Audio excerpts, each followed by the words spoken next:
Hello everyone! Welcome back po. Ano po kaya ang kulay ng aura ko? Ano din po kaya ang gabay at ano ang aura nito? Marami po ba sila? Sino-sino po kaya sila? Yan po ang tanong na sasagutin natin ngayon na nagmula kay Miss Rosie Manzano. Hello po sa inyo. So, kung ano po ang kulay ng aura mo, ikaw lang po ang makaka-discover niyan. As you go on with your journey, madidiscover mo po yan. Okay? At kung ano yung gabay at kung ano ang aura nito, ikaw lang po ang makaka-discover niyan. Okay? Kasi in my case, as I go on with my journey, with my spiritual journey, na-discover ko na lang po siya. Okay? Kasi, kailangan tulungan mo yung sarili mo sa pag-discover ng lahat. Okay? Kasi yung mga angels, na andyan lang yan para gabayan ka. Pero ibig sabihin, ikaw mismo yung gagawa. Okay po? At sa tanong mo kung sino-sino yung gabay mo, kung marami ba sila, I can only speak po sa alam ko. Ang alam ko ay ang iyong guardian angel ay laging naandyan.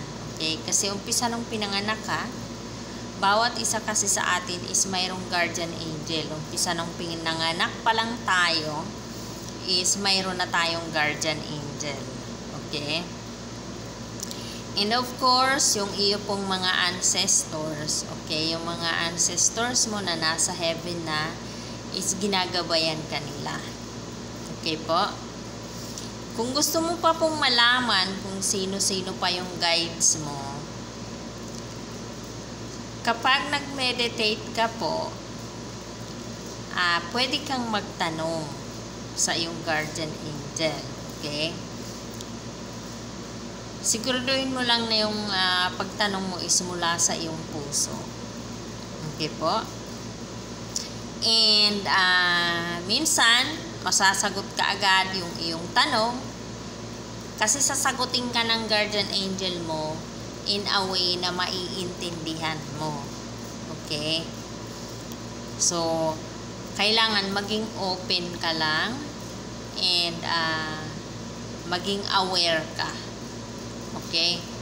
Maging aware ka sa lahat ng senses mo kapag nag-meditate ka na nagtanong ka. Okay po? And yun nga, as you go on with your journey, matutuklasan mo lahat ng gusto mong malaman. Okay? Kung bago ka pa lang sa spiritual journey or sa iyong awakening, huwag kang magmadali. Kasi kaya nga sinabing journey kasi mahabang proseso yan. Okay po? So, habang ginagawa mo yung mga dapat mong gawin, kailangan tulungan mo yung sarili mo. Okay?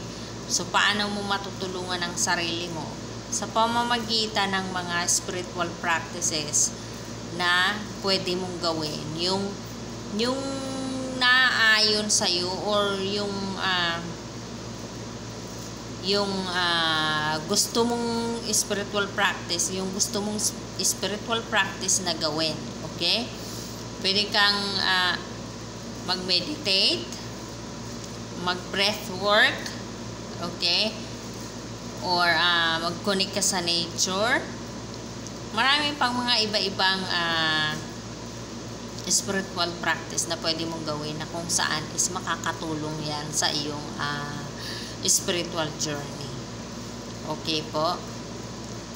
So, yun lamang po. Thank you for watching. God bless and I love you.